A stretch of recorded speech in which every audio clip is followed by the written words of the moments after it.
Comment aller vers une interprétation chrétienne? Et du coup, je me suis dit, bon, il faut d'abord poser ce qu'est une interprétation et l'intérêt de l'interprétation. Donc, je vais aller vite parce que c'est sûrement acquis, mais quand même, c'était intéressant de le redire. Pour aller ensuite vers l'origine du sens chrétien, c'est la deuxième partie, et puis des pistes, troisième point, des pistes pour aller vers un sens chrétien aujourd'hui. Alors, commençons par deux questions en fait. Qu'est-ce que c'est qu'interpréter et pourquoi faut-il interpréter la Bible? Alors, qu'est-ce que c'est interpréter? Interpréter, c'est quand on donne du sens à ce qui est écrit. Finalement, c'est assez simple. Vous interprétez chaque fois que vous donnez du sens à ce qui est écrit. Quand on lit, on comprend.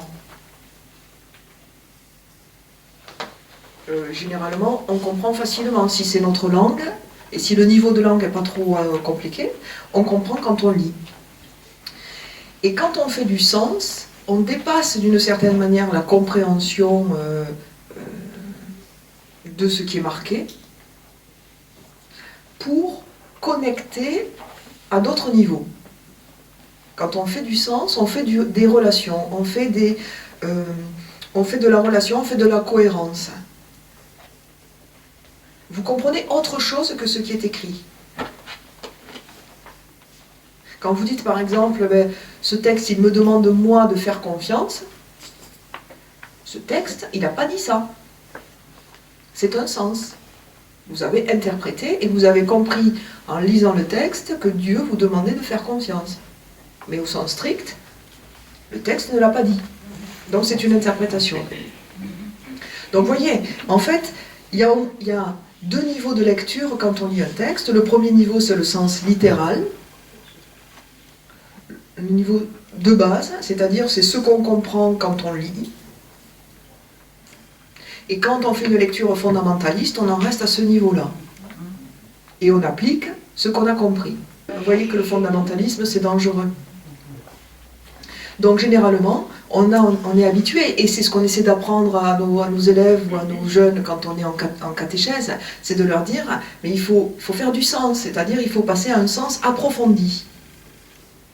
C'est peut-être pas le mot que vous employez, mais c'est le geste que vous essayez de leur faire comprendre. C'est la recherche d'une autre compréhension. Alors, c'est intéressant, hein, je ne vais pas aller trop loin là-dessus, mais il y a un philosophe qui s'appelle Paul Ricoeur qui a beaucoup travaillé ces questions-là. Et je vais vous dire juste deux phrases qui moi m'ont marqué chez lui.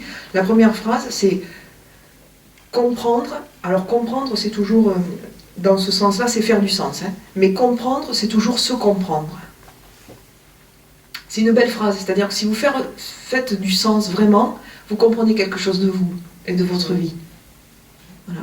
Comprendre, c'est toujours se comprendre. On ne peut pas faire du sens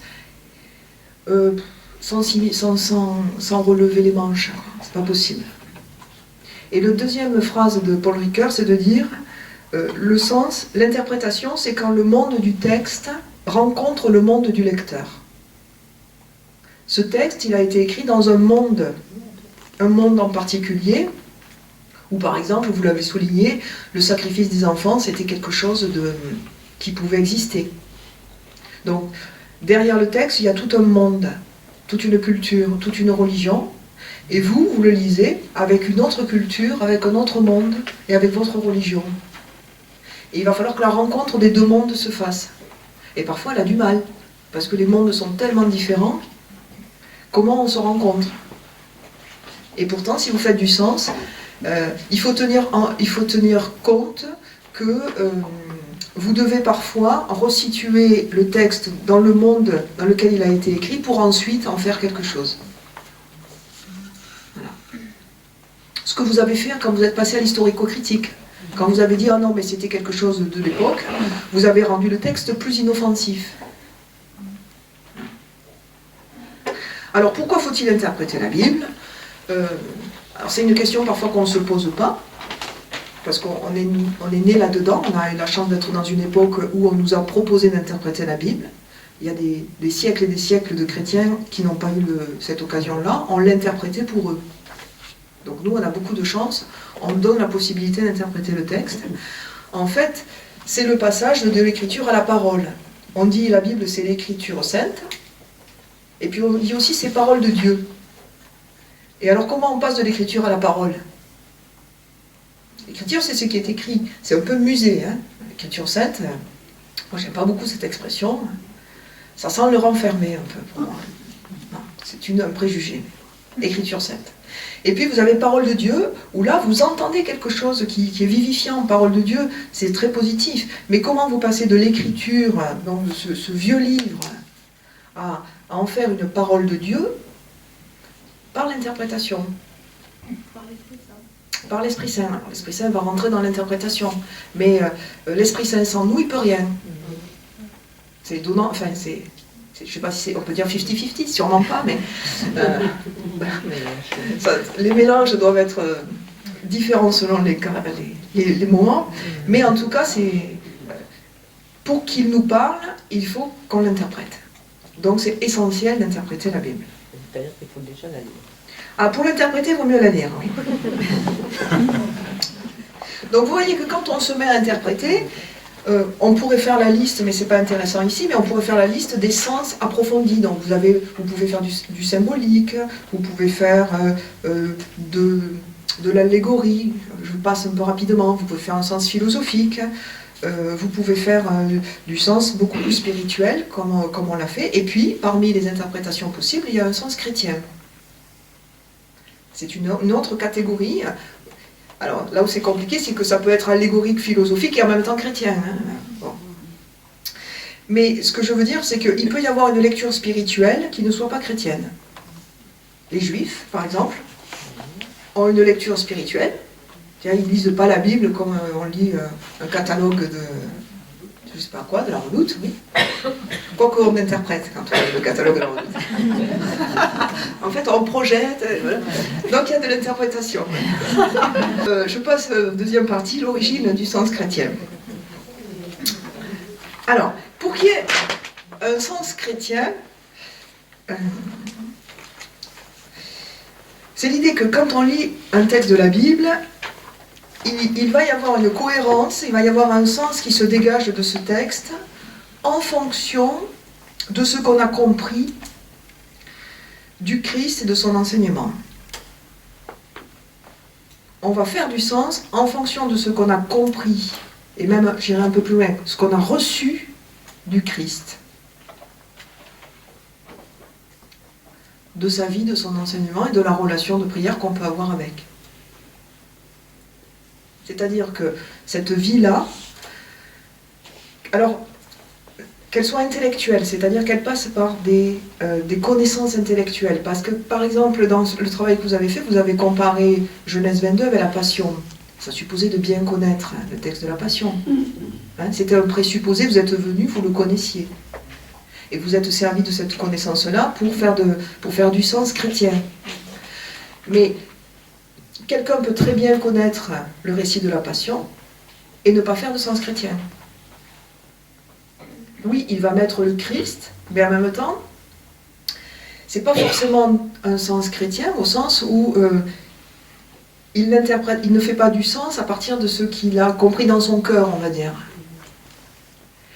Tout ça pour dire que c'est très difficile de parler du sens chrétien, parce que ça passe par l'intelligence, mais ça passe aussi par ce qu'on reçoit par l'Esprit Saint, ça passe aussi par le cœur, ça passe aussi par quelque chose qui nous est très intérieur, et notre vie de prière, notre vie intérieure, ça passe aussi par tout ça. Alors, on va quand même essayer d'en parler un peu. Donc, ce que l'on reçoit de la figure du Christ, c'est-à-dire ce qui nous touche, hein, ce qu'on fait qu'on est chrétien, va venir colorer, impacter notre interprétation du texte. Donc qu'est-ce que c'est, si je pousse un peu plus, qu'est-ce que c'est la figure du Christ? Alors même, ça c'est une vraie question. Pour le coup, là, il me faut 2 heures. Hein. Mais c'est ce qui se joue spécifiquement à travers lui. Alors, pour aller vite, généralement, on parle de mort-résurrection. Mais la crainte, c'est que quand on a dit mort-résurrection, ah, ça y est, on a fait du chrétien. Mais qu'est-ce qu'on a dit quand on a dit mort-résurrection? Vous voyez que, en permanence, on revient à ça. Parce qu'en permanence, on sent bien que là, c'est le noyau, c'est le cœur important. Et en permanence, on se demande, est-ce que j'ai bien saisi ce dont on parle?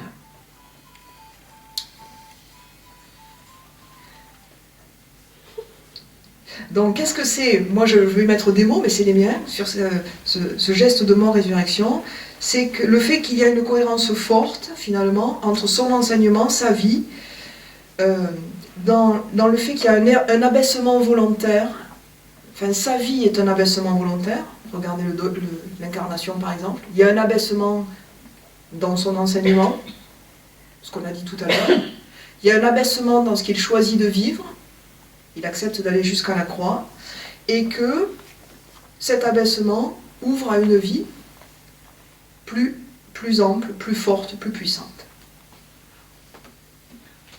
Ce geste-là, c'est un geste de mort-résurrection.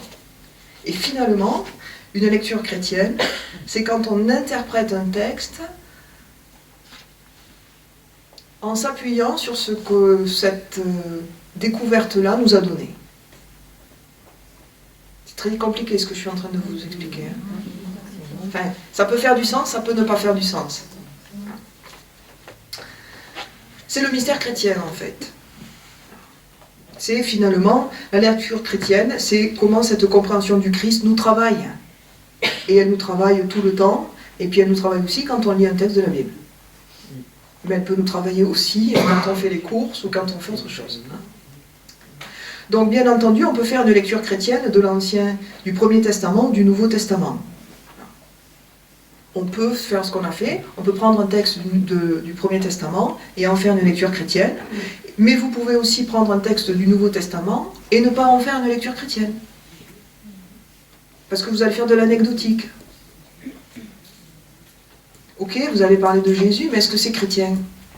Dans le sens, est-ce que réellement, là, vous vous êtes laissé toucher à l'endroit où le Christ vous touche? Pas forcément. Si vous vous êtes servi de ce texte pour faire juste de la morale ou du légalisme, pas sûr que votre lecture soit chrétienne. Vous voyez? Donc c'est un peu un piège, parce qu'on a l'impression que dès qu'on ouvre le nouveau, ah ça y est, on travaille sans filet, c'est bon, on parle de Jésus, donc ça va. Mais vous pouvez parler de Jésus de façon totalement païenne. Alors, ce que font parfois regarder les disciples, quand ils se demandent qui sera à sa droite, ou est-ce qu'ils sont chrétiens? Non. D'abord, ils sont juifs, mais... en plus. Mais est-ce que leur démarche est chrétienne? Non. Ils sont face au Christ, ils lui posent une question. Ils ne sont pas dans une démarche chrétienne. Bon. Donc vous voyez que si les disciples qui vivent avec Jésus sont capables de ne pas faire une lecture chrétienne de l'événement qu'ils sont en train de vivre avec lui, nous-mêmes, on a quelques excuses aussi, si parfois on passe un peu à côté. Merci. Merci. On a pris de la distance par rapport à Oui, ils n'ont pas eu la résurrection. Donc là, vous nous enfoncez un peu. Bon. J'essayais de... Bon. Alors, historiquement, on a vite compris avec Jésus, après Jésus, qu'il fallait, en tant que chrétien, relire le Premier Testament en cherchant comment ce qu'on avait découvert du Christ, reçu du Christ, allait impacter cette lecture du Premier Testament. Alors, même Jésus l'a fait. Jésus, il a lu des textes du Premier Testament, il a essayé de les interpréter en fonction de lui. Les premiers chrétiens, quand ils ont compris donc qu'il fallait relire le Premier Testament, ils l'ont fait en cherchant d'abord le Christ et puis l'Église. Alors, parfois, on voit bien, quand on lit des gens comme Origène, qui est un père de l'Église assez proche du début de l'ère chrétienne, quand on lit Origène, ça paraît parfois assez grossier la façon dont il interprète. C'est-à-dire que, par exemple, à un moment donné, quand le peuple hébreu est dans le désert, il y a un rocher. Et le rocher va donner de l'eau. Et Origène dit, le rocher c'était le Christ. Alors on comprend ce qu'il dit. Et en même temps, c'est gênant. C'est gênant parce que effectivement, non, c'est un rocher.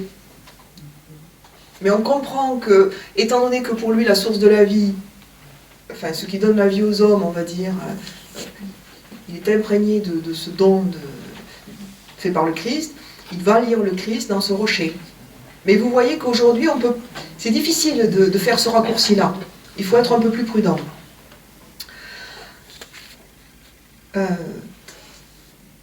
Le risque, en fait, ça va être de plaquer une méthode sur des textes du Premier Testament.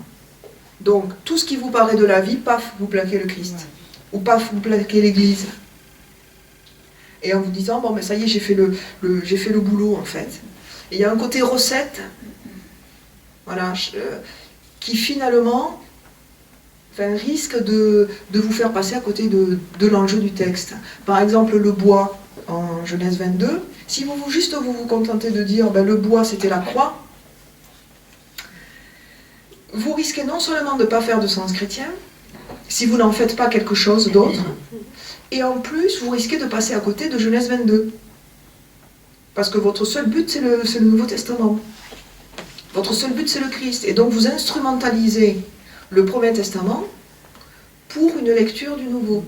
Enfin, pour une compréhension chrétienne. Et là, les évêques ont été très très clairs dans plusieurs documents en disant non, le Premier Testament, il n'a pas à être instrumentalisé, il a sa valeur propre. Ce n'est pas un faire-valoir du Nouveau. Le Premier Testament n'est pas un faire-valoir du Nouveau. Donc, l'histoire, elle se suffit à elle-même. Genèse 22, c'est une histoire... Les Juifs, ils lisent ça, je crois, pour Yom Kippour ou Rosh Hashanah, je ne sais plus. Et ils n'ont pas le Nouveau. Ils vont en faire une lecture spirituelle. Et nous, on va lire ce texte, et bien entendu, étant chrétien, on va être travaillé par cette figure du Christ, mais ça ne veut pas dire pour autant qu'on va plaquer par-dessus des choses pour que ce texte fasse sens. Il faut faire l'inverse, il faut partir du texte, élever le plus haut possible la signification de ce texte, et là, on va pouvoir faire un sens chrétien. Donc on va donner le meilleur du texte tel qu'il est, en lui-même, et parce que vous allez donner le meilleur de ce texte, vous allez le meilleur d'Abraham, que vous allez comprendre pourquoi ça rejoint ce que fait le Christ. Vous voyez la différence? Vous n'allez pas plaquer le Christ sur Abraham, vous allez élever, vous allez accorder le meilleur de ce que vous comprenez d'Abraham dans ce geste-là, et là vous allez comprendre quelque chose du Christ qui a donné le meilleur de lui-même. Voilà. Donc c'est deux gestes différents. Et généralement, comme on a peur un peu, on plaque. Donc vraiment, ne dévalorisez pas le Premier Testament. Alors après, ce qui est vraiment compliqué, c'est sur quelle base valider un rapprochement. Peut-être vous êtes dit, ah ben là je force, hein, est-ce qu'on ne force pas parfois? Alors, si vous sentez que vous forcez, vous arrêtez. C'est que vous êtes en train de passer à côté du texte pour lui-même. Voilà. Vous revenez sur le texte et vous essayez de le comprendre juste en lui-même. Et après, ça veut dire que c'est trop tôt pour faire une interprétation chrétienne. Alors, ce qu'on a compris... Ah, mais j'ai dépassé l'heure. Non, c'est bon. On a encore 10 minutes. Ah ben, ça va. Ce qu'on a compris, en tout cas, c'est que les textes du Premier Testament nous permettent de mieux comprendre le Nouveau. Regardez ce texte, finalement, d'Abraham, il nous permet de mieux comprendre la Passion. Et que l'accomplissement qui se joue dans le Nouveau Testament nous permet de mieux comprendre le Premier Testament.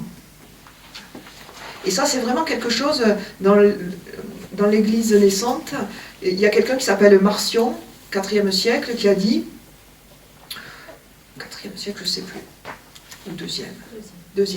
C'est tout proche, enfin, Ouais. c'est plus proche 2e siècle, qui a dit, étant donné que tout est donné en Christ, on n'a plus besoin de l'Ancien Testament, du Premier Testament. On n'a qu'à le laisser tomber. Et on garde le Christ. Et les premiers chrétiens disent non, on ne va rien comprendre de Jésus si on enlève tout ce qui lui permet de naître, en fait. Tout ce qui lui donne du sens. Et vous voyez, ce geste, il est à reprendre. C'est-à-dire que si, par exemple, on avait tendance à une époque, ben c'est pour des questions financières aussi, à n'offrir que le Nouveau Testament. Mais finalement, c'est un échantillon. Si on offre que le Nouveau Testament, on offre un échantillon de la Bible. Ils sont incapables, les personnes qui reçoivent qu'un Nouveau Testament sont incapables de comprendre ce qui se joue réellement en Christ.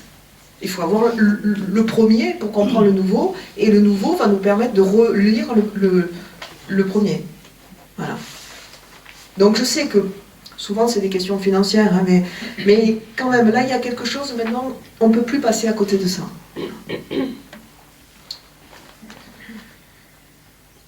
Heureusement qu'on a le passage de la mer des Joncs pour comprendre le baptême, par exemple.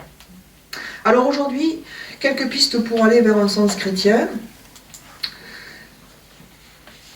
Bon, quelques pistes seulement, mais vous voyez que à un moment donné, j'allais dire l'importance de la relation directe au Christ est fondamentale. Voilà. Quelqu'un qui ne connaîtrait le Christ que intellectuellement risquerait de passer à côté du sens chrétien. Il faut avoir une vie intérieure où on se laisse toucher par la figure du Christ. Se laisser toucher, en fait. Je ne parle même pas de prière encore, juste se laisser toucher. Se laisser interpeller. Accepter de recevoir quelque chose qui dépasse la dimension intellectuelle. Alors, c'est tout l'enjeu, par exemple, de la Lectio Divina, c'est-à-dire que le face-à-face avec le texte biblique, dans la prière, et grâce à l'Esprit Saint, la présence de l'Esprit Saint peut nous aider à comprendre des choses qu'on n'aurait pas compris en réfléchissant sur le texte. Bon. Deuxième point, la référence au Christ n'a pas besoin d'être explicite, au fond. Il faut se déculpabiliser là-dessus. Souvent on se dit, ah mais il n'y aura d'interprétation chrétienne que quand on aura mentionné le nom de Jésus. Et parfois on se charge d'un fardeau un peu fort là-dessus. Si vous êtes chrétien et si vous êtes touché par lui, par le Christ, la lecture que vous allez faire sera chrétienne. Même si à aucun moment vous mentionnez le Christ. Quand vous discutez avec des amis, par exemple, vous avez parfois une posture, vous allez dire des choses qui sont finalement totalement imprégnées de votre foi. Et vous n'allez pas prononcer le mot de Jésus, pour 36 000 raisons. Mais votre présence, ce que vous dites, c'est une présence chrétienne. Et dans la lecture du Premier Testament, c'est un peu pareil. Il ne faut pas s'interdire. Mais si, à un moment donné, ça ne vient pas, à cette séance-là, c'est pas grave. Ça viendra, les rapprochements se feront à la suivante. Il faut pas donner l'impression qu'il faut absolument parler de Jésus. Parce que sinon, vous risquez de faire de la jésulatrie. Jésusologie. Je sais pas. En tout cas, vous allez juste plaquer Jésus et vous dire, ah, j'ai fait mon boulot. Mais pas du tout. C'est pas parce que vous avez mis Jésus dans la phrase que ça y est, vous êtes en règle. C'est pas une question comme ça, l'important.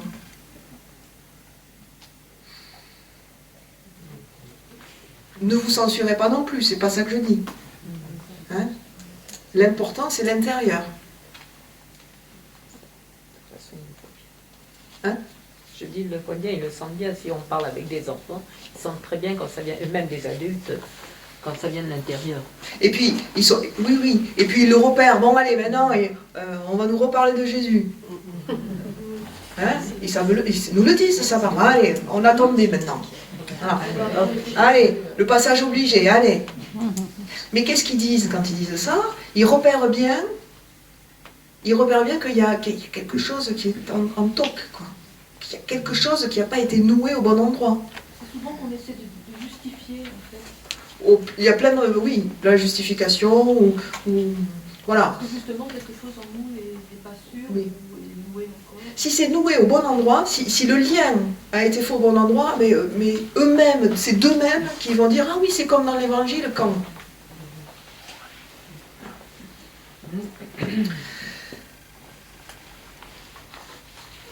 Troisième point, attention à la dimension morale, je crois que j'en avais un peu parlé la dernière fois. Attention à la dimension morale.